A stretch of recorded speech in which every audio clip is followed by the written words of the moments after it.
Wow,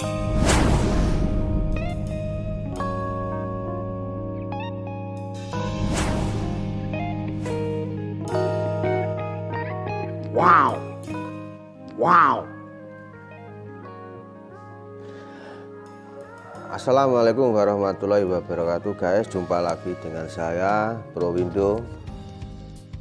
Segala puji bagi Allah yang menguasai pagi, petang hingga malam hari. Salam serta sholawat tidak lupa kita tujukan kepada Nabi besar Muhammad SAW.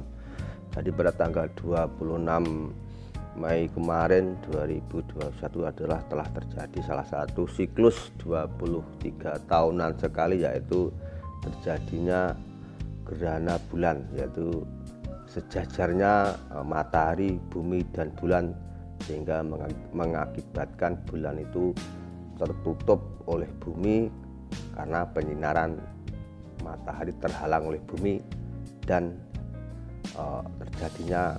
terjadilah gerhana bulan total yang kemarin kita lihat bersama-sama secara live maupun secara copy paste.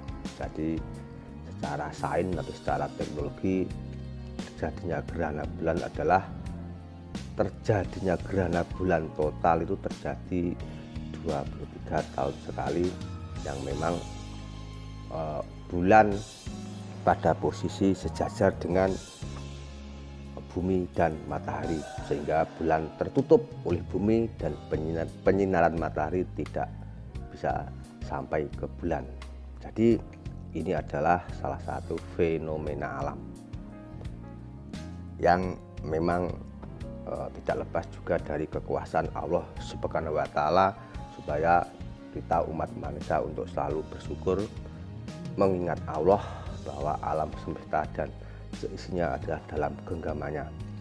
Jadi saya tidak akan terlalu jauh membahas sains atau teknologi tentang gerhana bulan. Jadi saya akan berbicara atau membahas hal yang berbeda, yaitu sebuah mitos buto ijo makan bulan. Jadi mitos ini, cerita-cerita ini memang terjadi pada zaman sebelum orang-orang itu bisa baca tulis. Jadi memang zaman-zaman masih zamannya orang goblok atau orang bodoh. Dari cerita-cerita ini saya dapat dari berbagai sumber bahwa konon dulunya itu di kalangan dewa-dewa itu akan mengadakan pembagian air penghidupan, yaitu atau arta anumerta kalau tidak salah. Jadi air penghidupan itu akan dibagikan kepada para dewa-dewa yang khasiatnya itu bisa hidup selamanya atau tidak akan mati. Jadi memang di kalangan dewa-dewa ini memang terbiasa melakukan ini. Jadi pembagian air ini memang akan disamaratakan karena memang airnya terbatas. Akhirnya terjadilah atau diadakan antrian panjang. Jadi para dewa-dewa itu antri berjejer untuk mendapatkan giliran atau pembagian air penghidupan. Jadi ini adalah salah satu cerita dulu sebelum orang itu pandai sains, pandai teknologi, tapi masih bodoh, goblok, belum bisa baca, tulis dan lain sebagainya.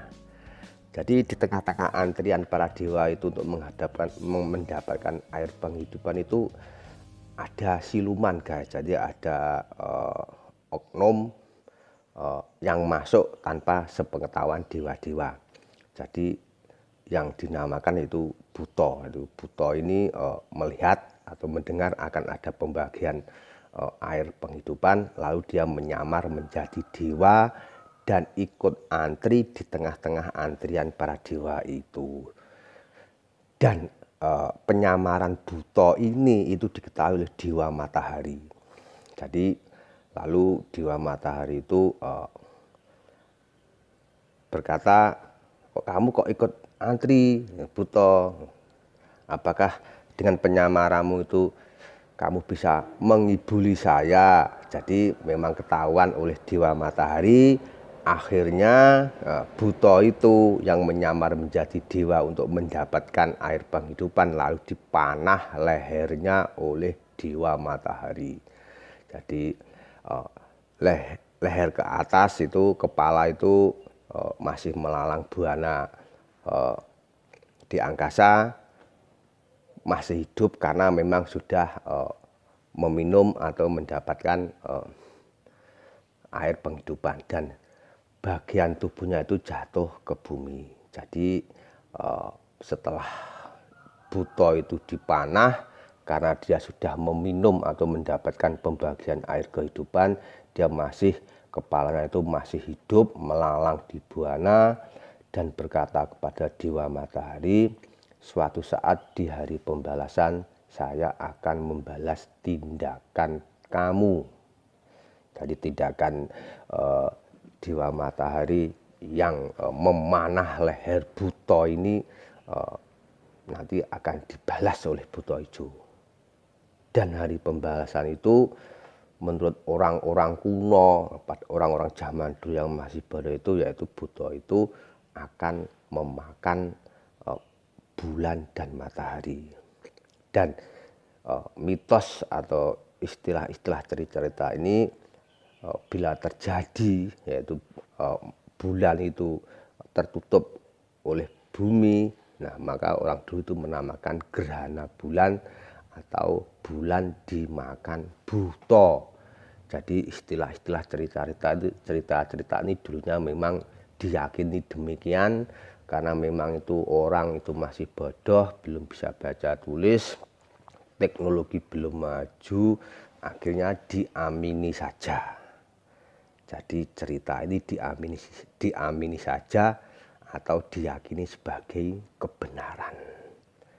Jadi mitos atau istilah atau cerita-cerita orang dulu bahwa adanya atau terjadinya gerhana bulan atau gerhana matahari itu dimakan buta itu memang diyakini turun-temurun. Bahkan guys, waktu saya masih kecil sekitar umur 6 tahun 7 tahun itu dunia saya juga mengalami.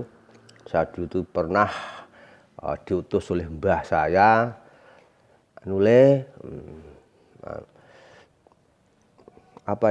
cari kentongan, itu bulannya dimakan buta. Lalu saya cari teman-teman, lalu rame-rame ya nutuk kentongan, pukul-pukul kentongan, itu jejer sila pakai ketu, lalu sarung saya sampirkan di pundak saya ini, lalu saya memukul kentongan beramai-ramai sambil memandangi bulan yang tertutup oleh matahari itu.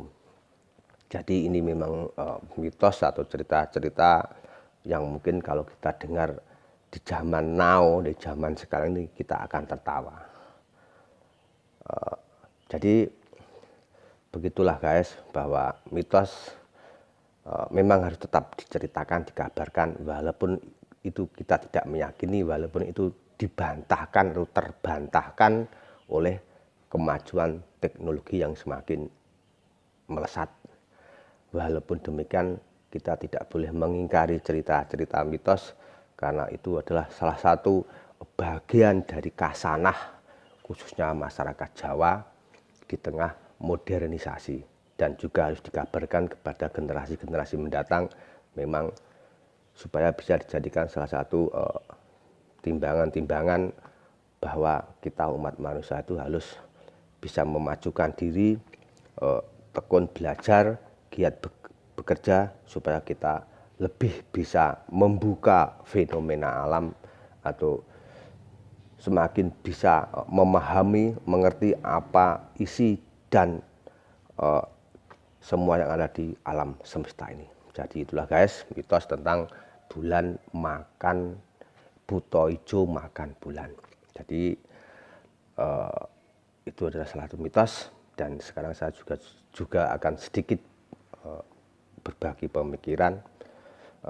Jadi gerhana bulan itu memang fenomena alam yang salah satunya adalah bentuk dari kebesaran atau kekuasaan Allah Subhanahu wa Ta'ala. Jadi menurut Islam, dari kacamata Islam, bila terjadi gerhana bulan itu tentunya orang Islam itu harus, atau bagaimana menyikapi atau menanggapinya itu harus kita itu biasanya itu kita melakukan sholat gerhana bulan. Jadi sholat gerhana bulan itu memang salah satu bentuk, yang pertama adalah ini memang tuntunan Nabi, ini sunnah Rasul. Yang kedua adalah salah satu bentuk pendekatan kita kepada Allah Subhanahu wa Ta'ala, salah satu bentuk untuk menghindari kemusyrikan, juga salah satu bentuk kewaspadaan kita atau minta perlindungan Allah dari Allah Subhanahu wa Ta'ala, karena memang gerhana bulan itu sangat fenomenal, terjadinya juga tidak tiap tahun, bahkan terjadinya itu siklus 23 tahunan sekali. Jadi tidak ada salahnya kita itu melakukan sholat gerhana yang tujuannya adalah mendekatkan diri kepada Allah Subhanahu wa Ta'ala, supaya kita terhindar dari segala bentuk bencana atau godaan dari syaitan-syaitan terkutuk. Dan ini adalah salah satu ciri orang Islam. Di sisi lain kita itu taat dan tunduk kepada hukum Islam, tapi kita tidak juga menyampingkan atau meninggalkan high-tech, tidak meninggalkan teknologi.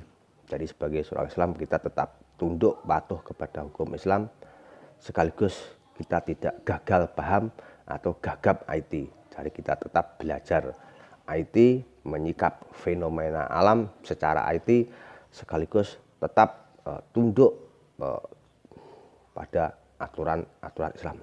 Jadi memang luar biasa guys. Jadi kebesaran Allah itu memang luar biasa, bahwa fenomena ini membuktikan sekali bahwa Allah itu memang ada. Jadi alam semesta dan seisinya itu memang misteri yang luar biasa. Jadi sebagai seorang muslim kita harus bisa menguak, membuka ini semua, tentunya dengan landasan Al-Quran dan hadis, sekaligus dengan kita belajar IT, tentunya kita akan memberi contoh kepada generasi-generasi Islam ke depan, sekaligus menghindari dari hal-hal yang berbau takayul, syirik ataupun musyrik. Jadi begitulah guys dari saya, dengan segala keterbatasan saya berbagi pemikiran, berbagi wawasan, supaya menjadikan pertimbangan kita semua bahwa mitos gerhana atau bulan dimakan buto ijo itu adalah mitos. Dan sebagai seorang Islam sebaiknya kita tidak mempercayai itu, karena itu juga mengarah kepada sebuah kesyirikan. Dan tentunya kita harus tetap berpedoman kepada Al-Quran dan hadis, yang tindakannya atau kelanjutannya kita juga tidak gagal IT. Demikian dari saya guys, semoga bermanfaat. Wassalamualaikum warahmatullahi wabarakatuh.